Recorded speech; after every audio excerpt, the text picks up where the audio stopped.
জয় যিশু। পবিত্র বাইবেল নামক গ্রন্থটি কে বা কারা লিখেছেন? ঈশ্বরের মনোনীত ব্যক্তিরা পবিত্র বাইবেল লিখেছেন। মনুষ্যরা পবিত্র আত্মা দ্বারা চালিত হইয়া ঈশ্বর হইতে যা পাইয়াছেন তাই বলিয়াছেন। দ্বিতীয় পিতর 1:21। কিসের সমন্বয়ে পবিত্র বাইবেল গঠিত? 39টি পুস্তক সম্বলিত পুরাতন নিয়ম ও 27টি পুস্তক সম্বলিত নূতন নিয়ম নিয়ে পবিত্র বাইবেল গঠিত। প্রকৃতপক্ষে এ হচ্ছে 66টি পুস্তকের একটি গ্রন্থাগার। অন্যান্য গ্রন্থের সঙ্গে পবিত্র বাইবেলের পার্থক্য কোথায়? এটি বিশ্বের একমাত্র গ্রন্থ যা সম্পূর্ণ ঈশ্বর দ্বারা অনুপ্রাণিত হয়ে লেখা হয়েছে। প্রত্যেক শাস্ত্রলিপি ঈশ্বর নিঃশ্বসিত এবং শিক্ষার, অনুযোগের, সংশোধনের, ধার্মিকতা সম্বন্ধীয় শাসনের নিমিত্ত উপকারী। দ্বিতীয় তিমোথেয় 3:16। ঈশ্বর কেন আমাদের এই পবিত্র বাইবেল দিয়েছেন? পরিত্রাণের পথ দেখাবার জন্য এবং তার জন্য জীবনযাপন করবার উপায় শিক্ষা দেবার জন্য ঈশ্বর এই পবিত্র বাইবেল আমাদের দিয়েছেন। তোমার বাক্য আমার চরণের প্রদীপ, আমার পথের আলো। তোমার বচন আমি হৃদয়ের মধ্যে সঞ্চয় করিয়াছি, যেন তোমার বিরুদ্ধে পাপ না করি। গীত সংহিতা 119-এর 105, 111 পদ। ঈশ্বর কে? ঈশ্বর হচ্ছেন একজন আত্মা। ঈশ্বর আত্মা, আর যারা তার ভজনা করে তাদিগকে আত্মায় ও সত্যে ভজনা করিতে হইবে। জন 4:24 পদ। কজন ঈশ্বর আছেন? সত্য ঈশ্বর কেবল একজনই আছেন। হে ইসরায়েল, শুনো, আমাদের ঈশ্বর সদাপ্রভু, একই সদাপ্রভু। দ্বিতীয় বিবরণ 4:6 পদ। ঐশী সত্তার মধ্যে কজন ব্যক্তি বিরাজ করেন? ঐশী সত্তার মধ্যে বিরাজ করেন 3 জন ব্যক্তি, পিতা, পুত্র এবং পবিত্র আত্মা। অতএব তোমরা গিয়া সমুদায় জাতিকে শিষ্য করো, পিতার ও পুত্রের ও পবিত্র আত্মার নামে তাহাদিগকে বাপ্তাইজ করো। মতি 28:19 পদ। প্রভু যীশু খ্রিস্টের অনুগ্রহ ও ঈশ্বরের প্রেম এবং পবিত্র আত্মার সহভাগিতা তোমাদের সকলের সহবর্তী হোক। 1 করিন্থীয় 13:14 পদ। ঈশ্বরের কয়েকটি বিশেষ গুণাবলী কি কি? ঈশ্বর হচ্ছেন মঙ্গলময়, পবিত্র, সর্বশক্তিমান, সর্বজ্ঞ এবং শাশ্বত। ফলত সদাপ্রভু তার সম্মুখ দিয়া গমন করত এই ঘোষণা করিলেন, সদাপ্রভু স্নেহশীল ও কৃপাময় ঈশ্বর, ক্রোধে ধীর এবং দয়াতে ও সত্যে মহান। যাত্রা পুস্তক 34:6 পদ।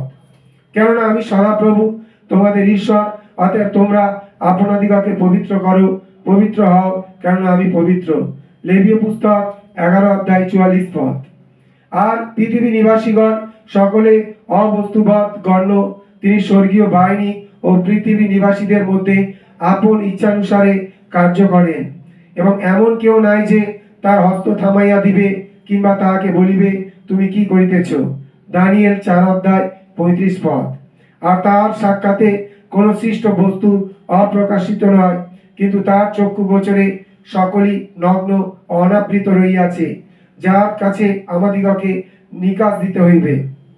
ইব্রিয় 4:13 পদ।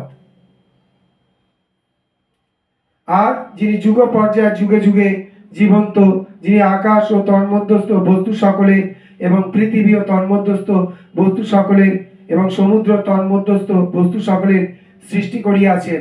প্রকাশিত বাক্য 10:6 পদ। ঈশ্বরের প্রতি আমাদের কেমন মনোভাব থাকা উচিত? আমাদের উচিত সবার আগে ঈশ্বরকে ভালোবাসা। তিনি তাহাকে কহিলেন, তোমার সমস্ত অন্তঃকরণ, তোমার সমস্ত প্রাণ ও তোমার সমস্ত মন দিয়া তোমার ঈশ্বর প্রভুকে প্রেম করিবে। মতি 22:37 পদ। মানুষকে ঈশ্বর কি করে গড়েছিলেন? মানুষকে ঈশ্বর পৃথিবীর ধুলায় গঠন করে তাকে জীবন দেবার জন্য তার উপর ফু দিয়েছিলেন। আর সদাপ্রভু ঈশ্বর মৃত্তিকার ধুলিতে আদমকে অর্থাৎ মনুষ্যকে নির্মাণ করিলেন এবং তার নাসিকায় ফু দিয়া প্রাণবায়ু প্রবেশ করাইলেন, তাতে মনুষ্য সজীব প্রাণী হইল। আদি পুস্তক 2:7 পদ। ঈশ্বর কহিলেন, আমরা আমাদের প্রতিমূর্তিতে আমাদের সাদৃশ্যে মনুষ্য নির্মাণ করি, আর তারা সমুদ্রের মৎস্যদের উপরে আকাশের পক্ষীদের উপরে, পশুগণের উপরে, সমস্ত পৃথিবীর উপরে, ভূমিতে গমনশীল যাবতীয় সরীসৃপের উপরে কর্তৃত্ব করুক। পরে ঈশ্বর আপনার প্রতিমূর্তিতে মনুষ্যকে সৃষ্টি করিলেন, ঈশ্বরের প্রতিমূর্তিতে তাহাকে সৃষ্টি করিলেন, পুরুষ ও স্ত্রী করিয়া তাহাদিগকে সৃষ্টি করিলেন। আদি পুস্তক 1:26 এবং 27 পদ। ঈশ্বর কেন মানুষকে গড়েছিলেন? ঈশ্বর মানুষকে তৈরি করেছিলেন যাতে সে ঈশ্বরকে প্রশংসা ও ধন্যবাদ জ্ঞাপন করে। আমাদের দ্বারা যেন ঈশ্বরের প্রতাপের প্রশংসা হয়। ইফিসীয় 1:12 পদ। যখন তাকে প্রথম গড়া হয়েছিল তখন মানুষ কিরকম অবস্থায় ছিল? যখন তাকে প্রথম গড়া হয়েছিল তখন মানুষ কিরকম অবস্থায় ছিল? দেহে, প্রাণে ও আত্মায় সে নিখুঁত ছিল। দেহে, প্রাণে ও আত্মায় সে নিখুঁত ছিল। মানুষ কি নিখুঁত অবস্থায় টিকে থাকতে পেরেছিল? না, সে ঈশ্বরের অবাধ্য হয়েছিল, ফলে নিখুঁত অবস্থা থেকে তার পতন ঘটেছিল।